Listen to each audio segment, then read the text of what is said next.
मुख्यमंत्री पुष्कर सिंह धामी का बड़ा ऐलान, हर कोरोना मृतक के परिजनों को मिलेगा 50,000 आर्थिक मुआवजा।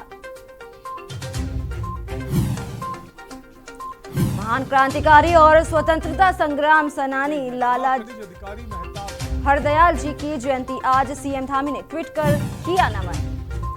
महानवमी के पावन अवसर पर सीएम धामी ने प्रदेशवासियों को दी शुभकामनाएं, कहा मां सिद्धिदात्री की कृपा दृष्टि सदैव देशवासियों पर बनी रहे। उत्तराखंड में सियासी भूचाल, पार्टी में भागियों की वापसी के सवाल पर खेमेबाजी में बटे सब कांग्रेस। उत्तराखंड वासियों को बड़ी राहत, उत्तराखंड में जमीनों के भू उपयोग परिवर्तन की दरें हुई कम, शासनादेश हुआ जारी। उत्तराखंड में महंगाई की मार, टमाटर प्याज की बढ़ती कीमतों ने बिगाड़ा रसोई का बजट। आप देख रहे हैं के न्यूज, खबरों का सारथी। नमस्कार, स्वागत है आपका खबर उत्तराखंड में और मैं हूं आपके साथ सोनाली तोमर। और इस वक्त देहरादून से खबर है जहां मुख्यमंत्री पुष्कर सिंह धामी ने कन्या पूजन किया है। आपको बता दें कि आज महानवरात्रि का अंतिम दिन है और आज महानवमी है। इस अवसर पर नौ दुर्गा की प्रतीक नौ कन्याओं को सीएम पुष्कर सिंह धामी ने भोजन कराया। मुख्यमंत्री आवास में विधि विधान से कन्या पूजन किया गया है। आपको बता दें कि कन्याओं को हलवा पूरी और चने का भोग लगाया है सीएम पुष्कर सिंह धामी ने। आज महानवमी है, नवरात्र का अंतिम दिन है आज, और आज के दिन मां सिद्धिदात्री की पूजा की जाती है। तस्वीरें भी आपको दिखा रहे हैं जहां सीएम पुष्कर सिंह धामी कन्याओं को तिलक लगाते हुए भोज करा रहे हैं, कन्या पूजन कर रहे हैं। ये तस्वीरें आपको दिखा रहे हैं जहां 9 कन्याओं को भोज कराते हुए दिख रहे हैं सीएम पुष्कर सिंह धामी। सीएम पुष्कर सिंह धामी का मुख्यमंत्री बनने के बाद बागेश्वर जिला का पहला कार्यक्रम आयोजित किया गया। पहली बार सीएम धामी के बागेश्वर पहुंचने पर उत्साहित भाजपा कार्यकर्ताओं ने जोरदार स्वागत किया। इस दौरान मुख्यमंत्री पुष्कर सिंह धामी ने जिले में 9,424 लाख की लागत की 42 योजनाओं, पेयजल, सड़क, पंपिंग का लोकार्पण और शिलान्यास किया है। आपको बता दें कि जिला अस्पताल पहुंचकर सीएम धामी ने अस्पताल में नवनिर्मित 6 आईसीयू बेड का भी उद्घाटन किया है।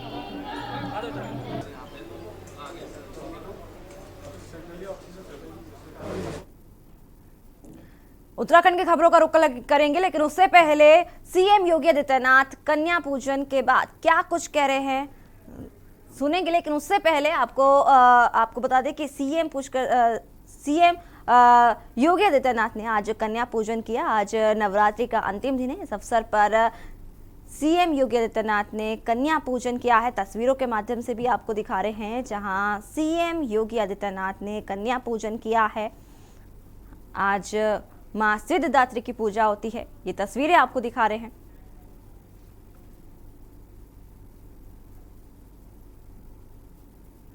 उत्तराखंड में मुख्यमंत्री पुष्कर सिंह धामी ने कहा कि कोविड-19 से मृत्यु पर राज्य सरकार मृतक के परिजनों को 50,000 रुपए का मुआवजा देगी। यह आर्थिक सहायता राज्य आपदा मोचन निधि से प्रदान की जाएगी। मुख्यमंत्री ने यह भी कहा कि राज्य सरकार वैश्विक महामारी कोविड-19 से जान गंवाने वाले लोगों के परिजनों के साथ खड़ी है। बता दें कि मुख्यमंत्री आवास में अंतर्राष्ट्रीय आपदा जोखिम न्यूनीकरण दिवस पर आयोजित कार्यक्रम में मुख्यमंत्री ने जिलाधिकारियों को इसकी पुख्ता व्यवस्था सुनिश्चित करने के भी आदेश दिए हैं। साथ ही साथ उन्होंने जिलाधिकारियों को आवेदन के 30 दिन के भीतर पीड़ित परिवारों को मुआवजा देने की बात कही है।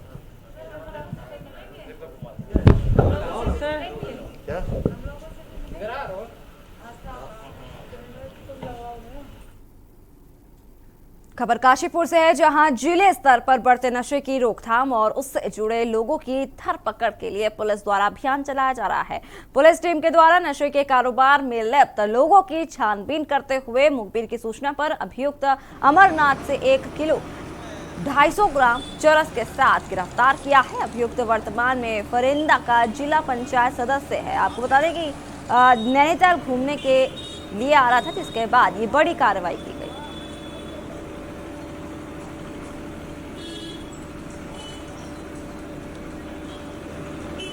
क्षेत्र में बांसफोड़ान चौकी द्वारा और चौकी इंचार्ज द्वारा एक बहुत ही अच्छी कार्रवाई की गई, जिसमें लगभग 1.25 किलो के आसपास में चरस बरामदगी की गई, जो काशीपुर क्षेत्र में यूपी से बेचने के लिए आ गई थी। इसमें आश्चर्यजनक बात यह थी कि एक जिला पंचायत सदस्य जो यूपी में जिला पंचायत सदस्य है, उनके द्वारा ये कार्य किया जा रहा था।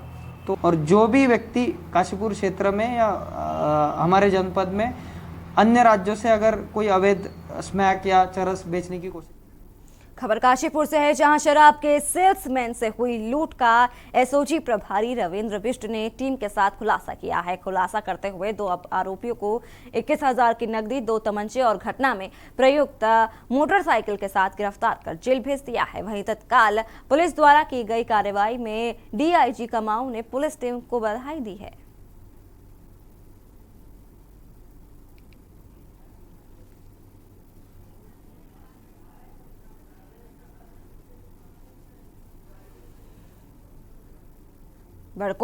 बड़कोट रेंज के जीवनवाला गांव में घरों के बाहर दस्तक दे रहे हाथी, सुअर और नीलगाय। बड़कोट रेंज के जीवनवाला ग्राम पंचायत के रेशम माजरी गांव में देर रात जंगल से निकलकर 8 हाथी आबादी क्षेत्र में घुस गए। घरों के बाहर हाथियों की आवाज से गांव के लोगों में दहशत का माहौल पैदा हो गया। किसी तरह हाथियों को बम पटाखों की मदद से भगाया गया, लेकिन हाथियों ने गन्ने के खेत में घुसकर किसानों की फसल को तहस नहस कर दिया। ये देखिए होगा ना, वो मिट्टी ये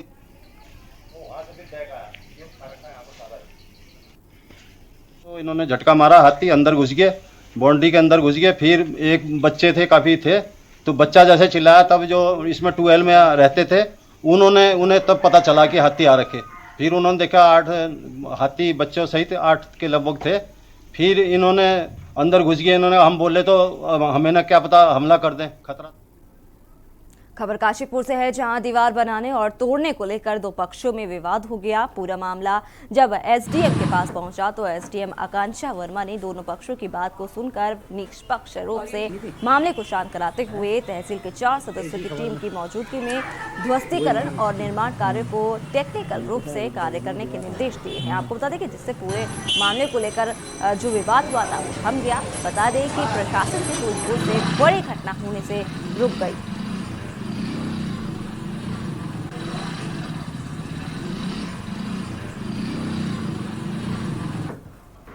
देखिए, दोनों पक्ष जो हैं उनके बगल बगल में घर बने हुए हैं और जो दीवार है घर की वो एक ही है और लेंटल तक जो दीवार है वो पूरी एक ही है। इसके कारण जो दूसरा पक्ष है वो अपना नया घर बनाना चाह रहा है, जिसके कारण जो एक और पक्ष है वो चाहता है कि उसका जो मकान है उसको बिना क्षति पहुंचाए दूसरा अपना काम करे। तो इसको संज्ञान में लेते हुए एक समिति गठित कर दी गई है, जिसमें हमारे एई प्राधिकरण जो हैं वो अध्यक्ष हैं। तो एक बार टेक्निकल हम लोग के पास रिकमेंडेशन आ जाए कि क्या जो पक्ष है दोनों अपना काम जारी रख सकता है बिना दूसरे पक्ष को क्षति पहुंचाए हुए, और जितना जेई साहब ने पहले भी निरीक्षण किया है वो हो सकता है पॉसिबल। तो जो भी समिति हमारी डिसाइड करेगी उसके अकॉर्डिंग ही डिसीजन लिया जाएगा। सर, मामला ये है कि हमारा मकान 117 साल पुराना है, बहुत गिराऊ अवस्था में था। एक दीवार इसकी यहाँ साइड की गिर भी गई थी, रोड की दीवार। तो कोई हादसा ना हो जाए इसलिए हमने मजदूरों से इसे धीरे धीरे गिरवाया। लेकिन ये जो सचिन अग्रवाल है, ये लोग यहाँ के रहने वाले नहीं थे, कहीं से आकर रहने लगे यहाँ पर। और ये जो नीचे का पोर्शन था इनका, ये बना हुआ था। इन्होंने दुमंजला बनाया, तिमंजला बनाया। तिमंजले की इनकी अपनी दीवार है, नीचे की अपनी दीवार है, लेकिन जो दुमंजले की दीवार है ये इनकी अपनी दीवार नहीं, ये सिर्फ हमारी दीवार पे प्लास्टर करके उसी से काम चला रहे थे। नैनीताल में गुरुवार को खाद्य सुरक्षा विभाग की टीम ने मल्लीताल पंथ का पार्क और मीट मार्केट का चेकिंग अभियान चलाया। चेकिंग के दौरान खाद्य विभाग की टीम को भारी अनियमितता देखने को मिली। खाद्य सुरक्षा टीम को पंथ पार्क में बिना लाइसेंस खाद्य सामग्री बेच रहे लोगों को सख्त चेतावनी देते हुए लाइसेंस बनाने की हिदायत दी है। वहीं टीम ने मल्लीताल मीट मार्केट में खुले में मांस बेचने पर कारोबारियों के खिलाफ चालानी कार्रवाई की।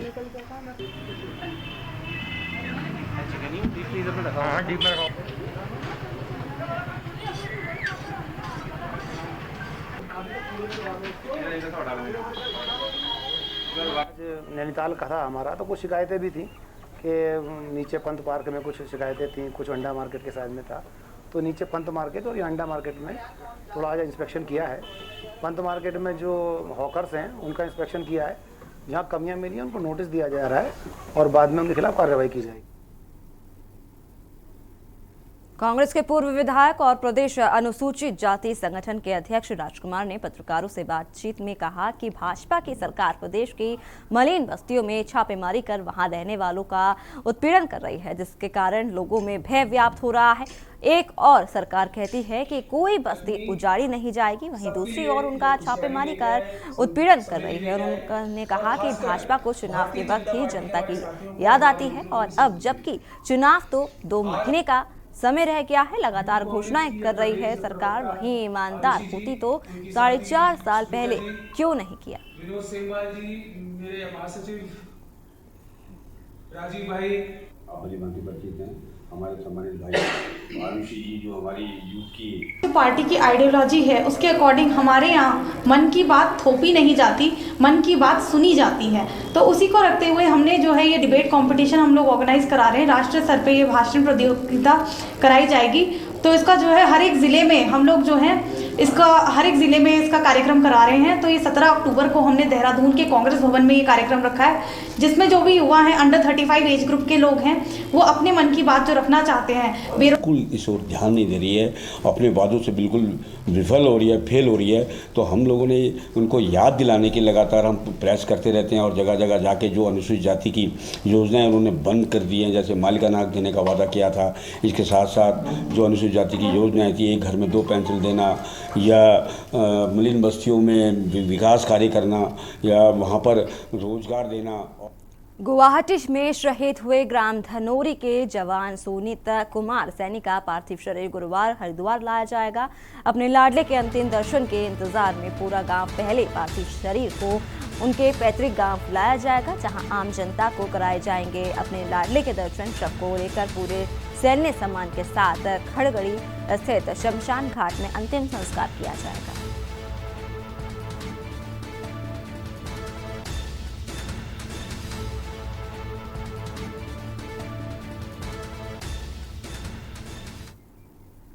लक्सर में एसडीएम की संयुक्त टीम ने आबकारी कार्यालय पर छापेमारी की। छापेमारी के दौरान आबकारी निरीक्षक ने एसडीएम को छापेमारी के लिए सक्षम अधिकारी न होने की कही बात, कोई भी दस्तावेज दिखाने से इनकार किया।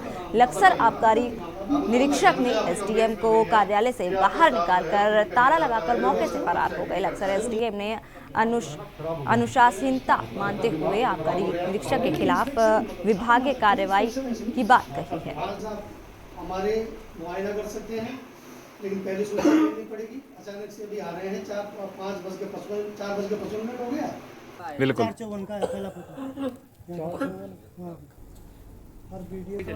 भाई आप तो शिक्षा मंत्री अरविंद पांडे ने पूर्व मुख्यमंत्री हरीश रावत पर बड़ा पलटवार किया है। यशपाल आर्य के भाजपा छोड़ कांग्रेस में शामिल होने के बाद अब बयानबाजी भी तेज हो गई है। पूर्व मुख्यमंत्री हरीश रावत ने कांग्रेस के बागियों को महापापी करार दिया था। वहीं अब शिक्षा मंत्री अरविंद पांडे ने पलटवार करते हुए कहा कि सूद तो बोले बोले, लेकिन छलने को नहीं बोलना चाहिए। जो लोग राज्य की सबसे बड़ी व्यवस्था में बैठते थे, वो लोग आंख मूंद कर कुछ भी लूटने की बात करते हैं। वे आज वो पाप और पुण्य की बात कर रहे हैं।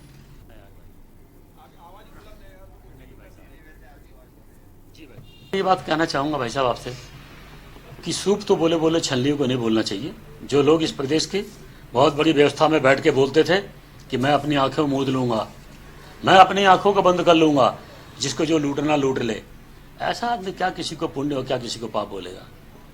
और मैं कह सकता हूं कि आज की जो कांग्रेस है,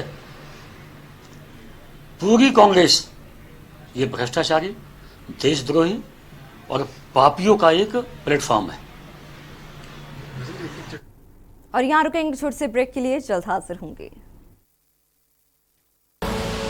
आप देख रहे हैं के न्यूज, खबरों का सारथी।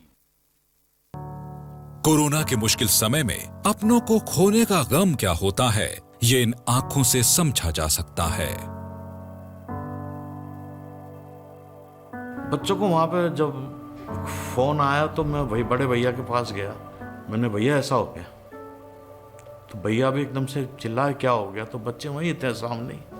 बिटिया को पता चल गया, बिटिया बहुत रोई है बहुत जोर से कि अब क्या होगा, मेरी मम्मी को ला दो। मेरे पापा को कौन देखेगा? वीडियो कॉल पे बोलते थे कि मैं ठीक हूँ। हॉस्पिटल में खुद कोरोना पॉजिटिव थी उस टाइम पे, मैं क्वारंटीन हो रखी थी। तो मैं भैया देख के आए और उस समय वो सो रहे थे। थोड़ी देर में घर पे फ़ोन आ गया कि वो अब नहीं है।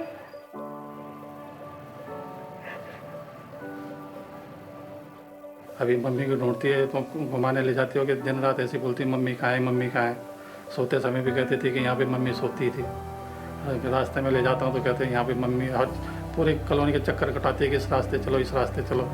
जो भी आती है वहाँ पे लेडीज उनसे पूछती मम्मी कहाँ है। उनकी माँ की ये इच्छा थी, वो उनका सपना प्लान बहुत थे हमारे दोनों के, घर बनाने का, लड़की की शादी करने का और इसको पढ़ाने का। तो वो तो चली गई, मैं कोशिश करूँगा।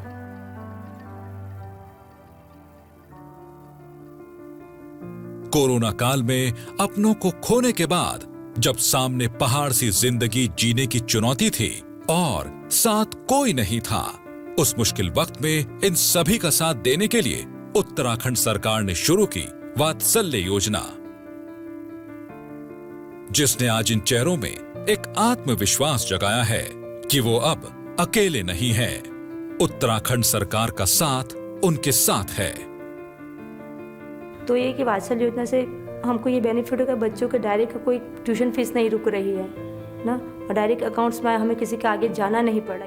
आगे जिंदगी में सरकार ने जो मदद की है सब लोगों को, आदमी को सारा मिल जाता है। जो बहुत ही लाचार है, घर से हिम्मत आ जाती, चलो भाई थोड़ा बहुत आने को सहायता मिल रही है। तो वात्सल्य योजना इन जिंदगियों के लिए सहारा बन रही है और आगे आने वाली मुश्किलों को दूर कर रही है।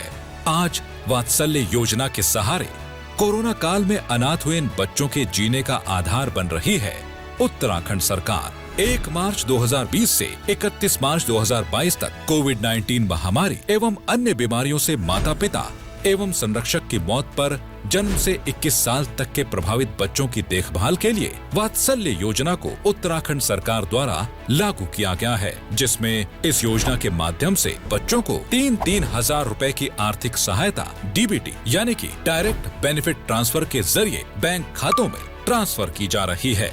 योजना के तहत ऐसे बच्चों को 21 वर्ष की आयु तक हर महीने 3,000 रुपए की आर्थिक सहायता देने के साथ ही उनकी शिक्षा, पोषण व संरक्षण का भी प्रावधान उत्तराखंड सरकार द्वारा किया गया है। अनाथ बच्चों के लिए सरकारी नौकरियों में उत्तराखंड सरकार द्वारा 5% के क्षैतिज आरक्षण की भी व्यवस्था की गई है और ऐसा करने वाला उत्तराखंड देश का पहला राज्य है। सरकार इन बच्चों के कौशल विकास पर भी पूरा ध्यान दे रही है। कोरोना काल में अनाथ हुए इन बच्चों के लिए उत्तराखंड सरकार आज उनके जीने का एक मजबूत आधार बन रही है ताकि उनकी जिंदगी का हर मकसद पूरा हो सके। कोरोना काल में अनाथ हुए बच्चों के लिए सहारा बनी उत्तराखंड सरकार। वात्सल्य योजना से देश के उज्जवल भविष्य के सपने को करना है साकार। नवरात्रि पावन पर्व पे मैं मां सिद्धिदात्री के चरणों में अपने आप को समर्पित करता हूं। समस्त कानपुर नगर वासियों को एवं समस्त कानपुर देहात वासियों को और उत्तर प्रदेश में रहने वाले सभी सम्मानित साथियों को नवरात्रि पावन पर्व की हार्दिक बधाई और ढेरों शुभकामनाएं देता हूं। आप देख रहे हैं के न्यूज, खबरों का सारथी। ब्रेक के बाद स्वागत है आपका। लक्सर में तैनात आबकारी निरीक्षक की एक वीडियो सोशल मीडिया पर वायरल हो रही है। आपको बता दें कि वीडियो में एक ठेकेदार आबकारी निरीक्षक को पैसे दे रहा है। आबकारी निरीक्षक अपने हाथ में पैसे न लेकर अपने बेड पर रखे तौलिए के नीचे रखने को कह रहा है। आबकारी निरीक्षक ने वीडियो को पुरानी और काट कर बनाई गई बताया गया है। 2 दिन पूर्व में किसी ने लक्सर में लंबे समय से तैनात आबकारी निरीक्षक शिव प्रसाद व्याप का एक वीडियो वायरल किया है। बताया जा रहा है कि आबकारी निरीक्षक को रुपए देने वाले ठेकेदार ने ही चुपचाप वीडियो बनाने के बाद इसे सोशल मीडिया पर वायरल किया है। आबकारी निरीक्षक व्यास ने वीडियो की जानकारी होने की पुष्टि की है। उनका कहना है कि वीडियो 2017 का है और एक ठेकेदार ने काट छाट करते हुए इसे गलत तरीके से बनाया है। हालांकि के न्यूज इस वीडियो का इस वायरल वीडियो की पुष्टि नहीं करता है। इधर गया अंग्रेज दुकान में, तेरे यार तुम बाद में गए। और सुनाओ साहब क्या चल रहा है? उसमें क्या चल रहा है कि चुनाव चल रहे हैं, चुनाव तो खत्म हो गया था। अंडरपास निर्माण को लेकर एसडीएम द्वारा दूसरी बार बुलाई गई बैठक में भी रेलवे के सक्षम अधिकारी नहीं पहुंचे। स्थानीय अधिकारी अंडरपास से संबंधित दस्तावेज का रिपोर्ट नहीं दिखा पाए। इस पर एसडीएम ने कड़ी नाराजगी जताते हुए लापरवाही बरत रहे अधिकारियों के खिलाफ कार्रवाई करने की बात कही है। लक्सर के व्यापारी रेलवे लाइन के नीचे अंडरपास बनवाने को लेकर 10 साल से मांग कर रहे हैं। 10 अक्टूबर को एसडीएम ने रेलवे अधिकारियों पर मीटिंग रखी थी, लेकिन इस पर कोई भी अधिकारी मौजूद नहीं हुए। फिर इस बैठक को स्थगित कर दिया गया। फिर दूसरी बार बैठक बुलाई गई, लेकिन इस बार भी रेलवे के अधिकारी नहीं आए। स्थानीय एसआई ब्रिज मोहन शर्मा बैठक में पहुंचे। एसडीएम ने उनसे अंडरपास निर्माण से संबंधित फाइल में दस्तावेज मांगे, लेकिन वह कोई दस्तावेज नहीं दिखा पाए। एसडीएम ने इस पर कड़ी नाराजगी जताई। अधिकारी जो आए थे वो डिसीजन लेने के सक्षम नहीं थे और बहुत तैयारी के साथ भी नहीं आए थे, तो ये बहुत ही खेदजनक है और ये इनकी लापरवाही दिखा रहा है। तो इसमें हमने इनको नोटिस भी जाएगा और आज हमारी इसमें फिर सहायक मंडल अभियंता रुड़की है, उनसे बात हुई है संबंध में। तो इसके लिए पुण्य हमने निरीक्षण की तिथि निर्धारित की है जो 17 तारीख को होगा। इसमें ईयू नगर पालिका, एक्शन PWD, रेलवे के सक्षम अधिकारी, प्रशासन से तहसीलदार और स्वयं उपजिलाधिकारी, हम सबकी ये संयुक्त जो टीम रहेगी उसके द्वारा निरीक्षण किया जाएगा। और यहाँ खबर देहरादून से है, जहां त्योहारी सीजन को देखते हुए बाजारों में यातायात व्यवस्था बनाए रखने, अतिक्रमण रोकने के साथ ही कोविड गाइडलाइन का अनुपालन सुनिश्चित करवाने के उद्देश्य से जिलाधिकारी डॉक्टर आर राजेश कुमार और वरिष्ठ पुलिस अधीक्षक जिनमें ने आज संयुक्त रूप से शहर के पलटन बाजार, चंदनगर 6 नंबर पुलिया स्थित सब्जी मंडी का भी औचक निरीक्षण किया। निरीक्षण के दौरान जिलाधिकारी और एसएसपी ने सबसे पहले 6 नंबर पुलिया स्थित सब्जी मंडी का निरीक्षण किया।